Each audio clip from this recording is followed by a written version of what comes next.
बड़ी खबर आप तक लगातार आज तक पहुंचा रहा है। बीती रात से जब से यह खबर सामने आई है कि अतीक अहमद और उसके भाई अशरफ को मार गिराया गया है, रात भर आज तक की ये बड़ी खबर जारी रही और इस वक्त की बड़ी खबर आपको दे देते हैं। अतीक अशरफ हत्याकांड की न्यायिक जांच होगी। बीती रात ही मुख्यमंत्री की ओर से इस बारे में जानकारी सामने दी गई थी। अफवाह फैलाने वालों पर सीएम के सख्ती के आदेश है।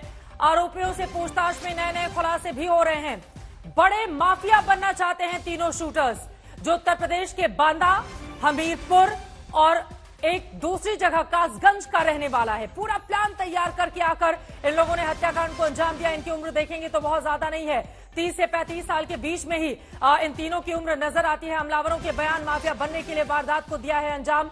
शूटर्स के नाम लवलेश, अरुण और सनी हैं। तीनों से ही पूछताछ की जा रही है। आप देखिए इनके चेहरे, बहुत ज्यादा उम्र इनकी नहीं है, लेकिन तीनों से ही पूछताछ की जा रही है और यकीनन अब इनके खिलाफ भी कड़ी कार्रवाई होगी, क्योंकि पुलिस वालों की मौजूदगी में ताबड़तोड़ फायरिंग करके इन्होंने अतीक अहमद, जिसका 44 सालों से आतंक का राज उसी प्रयागराज में चल रहा था, उसी प्रयागराज में उसको मार गिराया गया है। उसका भाई अशरफ, जैसे ही उसके मुंह से गुड्डू मुस्लिम की कोई बात निकलती है, तुरंत ताबड़तोड़ फायरिंग की आवाज आती है। एक के बाद एक, 1 2 3 4 5 6 7 8, जिस तरह से 18 राउंड से ज्यादा फायरिंग की आवाज और फिर धराशायी हो जाते हैं अतीक अहमद और उसका भाई अशरफ दोनों। बीती रात से ही आपको बता दें, डर और दहशत का आलम समूचे प्रयागराज में देखने को मिल रहा है। स्थितियां बिगड़ने नहीं पाए, इसके मद्देनजर वहां पर प्रशासन ने चौकसी काफी ज्यादा बढ़ा दी है। चप्पे चप्पे पर पुलिस गश्त करती हुई नजर आ रही है। वहीं दूसरी तरफ ये तस्वीरें देखिए, लवलेश तिवारी है, बांदा का रहने वाला है, बुंदेलखंड से आता है, हमीरपुर बुंदेलखंड। अरुण मौर्य मिट्टी में मिल चुका है माफिया, लेकिन जिस तरह से इस हत्याकांड को अंजाम दिया गया, उत्तर प्रदेश की पुलिस को लेकर, प्रयागराज की पुलिस को लेकर कई तरह के सवाल यहां पर खड़े हुए। पुलिस वालों की मौजूदगी में इतने बड़े हत्याकांड को अंजाम कैसे दिया गया? अखिलेश यादव की ओर से बार बार कहा जा रहा है कि जब वहां पर पुलिस वालों की मौजूदगी में यह हत्याकांड हो जाता है, फिर आम आदमी का सोचिए उत्तर प्रदेश में क्या होगा। वहीं दूसरी तरफ उत्तर प्रदेश में हाई अलर्ट है, धारा 144 लगा दी गई है। फ्लैग मार्च इस वक्त किया जा रहा है। आपको बताते चले, एक के बाद एक कई बड़े मामले इनके ऊपर दर्ज से 101 मुकदमे तो सिर्फ अतीक अहमद के ऊपर था, 60 मुकदमे अशरफ के ऊपर दर्ज थे।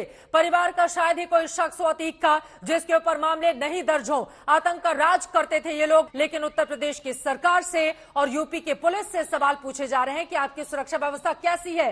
इस हत्याकांड को अंजाम देने में कामयाब कैसे हो जाते हैं ये हमलावर? हमारे कई सहयोगी लगातार प्रयागराज से पल पल की जानकारी आप तक पहुंचा रहे हैं। अरविंद ओझा हमारे साथ मौजूद हैं, अभिषेक मिश्रा हमारे साथ हैं, समर श्रीवास्तव अपनी आंखों से जो कुछ भी उन्होंने देखा उन सूत्रों के हवाले से अब बड़ी जानकारी निकलकर सामने आ रही है इस वक्त की।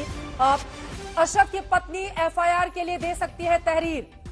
बड़ी जानकारी इस वक्त की यह है, अशरफ की पत्नी, आपको बताते चले, जो अतीक का भाई है अशरफ, उसकी पत्नी दे सकती है तहरीर। कस्टडी में हत्या के मामले में फातिमा देगी तहरीर। ये बड़ी जानकारी निकलकर सामने आ रही है। यह अधिकार भी होता है, कानूनन दिया गया है किसी भी आरोपी या फिर उसके परिवार को। अतीक अशरफ हत्याकांड में सूत्रों के हवाले से यह बड़ी जानकारी निकलकर सामने आ रही है। क्या अरविंद हमारे साथ हैं? अभिषेक या अरविंद उनसे और ज्यादा जानकारी लेंगे। अशरफ की पत्नी एफआईआर के लिए दे सकती है तहरीर, लेकिन इन सबके बीच बड़ा सवाल शाइस्ता परवीन को लेकर, जो अतीक की पत्नी है, वो कहां है? उसके बारे में उत्तर प्रदेश की पुलिस को कोई जानकारी नहीं है। क्या वो सरेंडर करेगी? ये भी बार बार सवाल खड़े होते रहे, क्योंकि माना जा रहा था जब असद को सुपुर्दे खाक किया जा रहा था तो कम से कम अपने बेटे का चेहरा देखने के लिए तो वो आएगी ही, लेकिन उस समय भी नहीं पहुंचती है शाइस्ता परवीन। और शूट आउट के ये 40 सेकेंड जिसकी तस्वीरें इस वक्त आपके सामने हैं, इन तस्वीरों के जरिए आप समझ सकते हैं कि बीती रात प्रयागराज के भीतर किस तरह के हालात पैदा हुए थे। पुलिस वालों ने पहले अपनी जान बचाई, उसके बाद इन शूटर्स को धर दबोचा। एक एक ये तस्वीर अपने आप में सारी कहानी बयां करती हुई हमलावरों को लेकर गई पुलिस। बीती रात लगातार पूछताछ की गई है, एक एक करके ये तस्वीरें आप तक हम पहुंचा रहे हैं।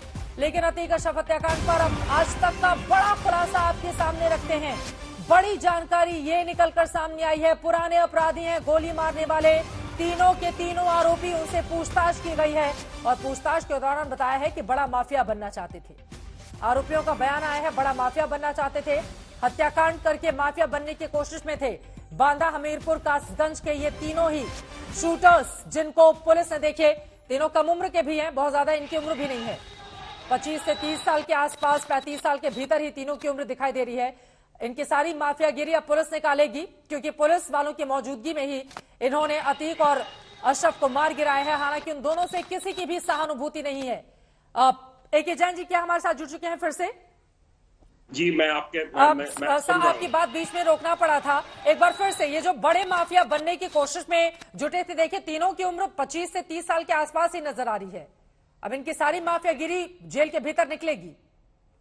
बिल्कुल निकलनी चाहिए। किसी को भी इस तरह का हत्याकांड को अंजाम देने का अधिकार नहीं है।